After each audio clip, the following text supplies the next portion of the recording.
All right, guys, 2024 San Diego Supercross. This track would be the first football stadium Supercross race of the year. It does have a pretty simple layout.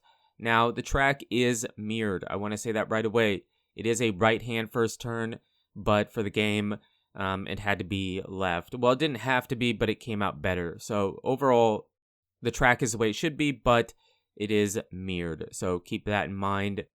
When you watch the race this weekend or see the official track map or whatever, it is a mirrored version. Pretty simple. It feels like it could have decent racing though.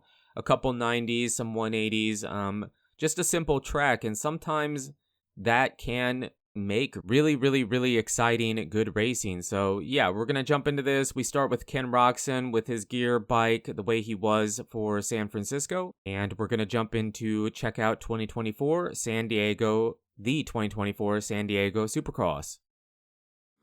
All right, so 2024 San Diego, we've got Ken Roczen with the gear and bike graphics kit, the setup he had for San Francisco the week before. Checking out the track, see what we got, and here we go. So this first rhythm section has two different ways through it. Now that first table it's a table, but it has a step in it. So the way they might take it could be completely different, but you don't really have that option in the track editor, so I made it a table. Then we had a triple, a roller into the whoops. Here I decided to make this a triple on, step off, triple. It came out pretty good. You can take it a different way, I will show you, but it isn't really practical. So yeah, then we have a Supercross triple into a big double, kind of a different rhythm. Not really a rhythm, but kind of a different section there. Then we cut across the track a couple times, hit a single jump onto the start straight, and then my favorite part of the track, the triple, a triple into the finish line. The reason that's my favorite part is because I ran out of room, but the way it came out, it feels more realistic. It feels scaled better. Now this part should be to the right a tiny bit, but the way the track editor is, you can't connect it there without having a big, nasty cutout. That has been a bug in Monster Energy Supercross games forever. It's a bug Milestone just hasn't dealt with, so it just keeps happening. It still is there, but that was the best way to have it. Really unfortunate, kind of ruined my track build. It kind of sucks, but it just was the best way to take it. And then we stick with Roczen here, kind of just hitting some decent laps. I came up a bit short on this Supercross triple. It isn't hard to get. I don't know why. We just came up a bit short. Kind of easy to overjump that big double, but overall, I'm really happy with the track. It was pretty easy to make because it has an easy layout for the most part. Again, the track is mirrored. Keep that in mind.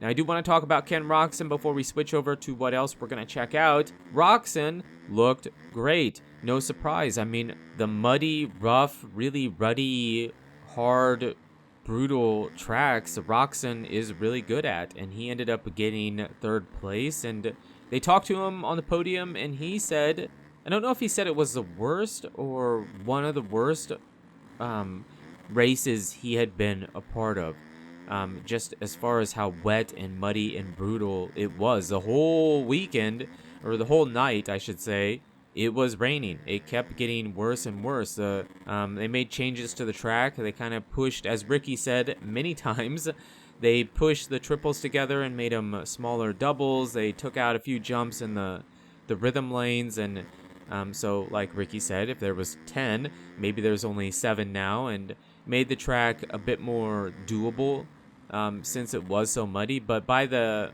main event for the 450s, they weren't really able to do much. It was just survival. I mean, it was really nasty. It's fun to watch a mud race, but I saw some people complaining about the mud race, but you know, I don't have a problem with it. So many things can happen. It can shake up the championship points and whatnot. It was entertaining in my from my point of view. So here we got Chase Sexton. Now, Chase Sexton ended up winning the main event. He rode great, and it's weird because last season it wasn't this way, but it appears moving over to Red Bull KTM has added consistency into his riding.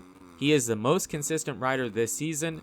He has a third and a win, and he has the red plate. He has a 7-point lead over Jet Lawrence. We'll get to him a bit later, but yeah, Sexton looked good, and I know it's early, just 2 races, but he looks pretty consistent. Now, I did want to talk about Cooper Webb here because Cooper Webb was the talk of the town before the race. He had a great Anaheim 1. Had it not been for that crash, I do believe he for sure would have got by Anderson, and who knows what after that. Last weekend was rough for Webb. He had a pretty good qualifying and a decent heat. He got second, I believe, at the very end, getting by Plessinger, but the main, he got 11th place. So it was a rough night for Webb. I believe he's like 18 points back. Now, we'll have to see, quote, what a regular dry Supercross track provides and how well he looks there, because a mutter, it's the way it is, but 18 points back after 2 rounds is going to be really, really hard to come back from because of how stacked the field is, right?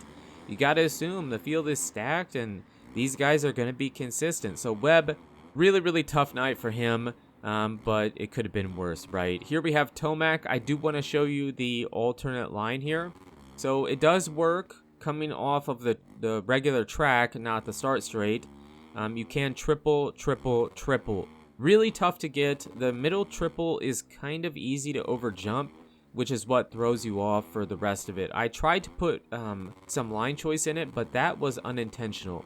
It just came out that way. Here you can do something different. I will show you on the second lap. It isn't practical, but, whatever. So I decided to use Tomac to show you the alternate lines and talk about Tomac. Is he back? Is Tomac back? Has he returned? Is he going to be up there fighting for podiums and wins? I don't know.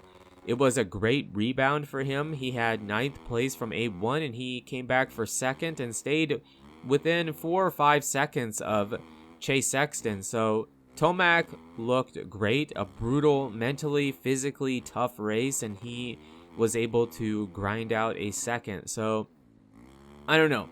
We'll have to see how he does on a regular, again, quote, regular dry Supercross track. And I wanted to show you here, if you mess up the triple, you can't really do this rhythm section. So tough, but kind of rewarding. And then we go double here and then double over the first roller into the whoop. So and then this next rhythm section doesn't work very good. I try to go double, triple, but you can't triple out, or I couldn't. It was too stretched apart. So a little bit of line choice, but more or less you want to stick to the main line. But yeah, I'm asking, is Tomac back? If you're a big Tomac fan, I said don't panic. I felt like he would get to form and be up there battling, but it's just hard to say with a mutter. But still, that race was not easy by any means, and he looked really good. I hope he's back to form and can be up there contesting for race wins. Now, I wanted to wrap up the video with Jet Lawrence. He had a rough weekend. I would say his weekend was about as rough or rougher than Cooper Webb's. He hit the ground a bunch, didn't get great starts, and ended up getting lapped by Chase Sexton. Chase actually bumped into him in the main. It wasn't intentional. It was just, it happened. But yeah, he was in 10th or 11th place. I'm not sure. Him and Hunter were really close to each other, which is weird because I know Jet can kind of ride in mud, but yeah, just a really rough weekend for him. But no reason to panic if you are, are a Jet Lawrence fan, because he's only 7 points back. He's going to be a contender for every race to win, and for sure probably is still the favorite for winning the championship. So yeah, just a rough weekend for him, but it's kind of good because I want to see a battle all season. I don't want to see seeing Jet run away with stuff. It is great to watch because you can admire and appreciate how good he really is, but it kind of sucks because I like seeing battling at the same time, so it's tough either way you look at it. But yeah, let me know what you guys think in the comments down below. Who do you think is going to win? Do you want to keep seeing these tracks, these replicas I make? If you do, please leave a like on the video and let me know in the comments, and I will keep doing them. I probably will do A2 for sure. That should be the first Triple Crown But after that, I'm not really sure. We'll see what you guys think and if you want to keep watching them. So we'll see how they do and perform, and we'll go from there. But you guys and girls are absolutely amazing. Thank you so much for the support on the channel lately. It really does mean a lot. And until the next video, take it easy.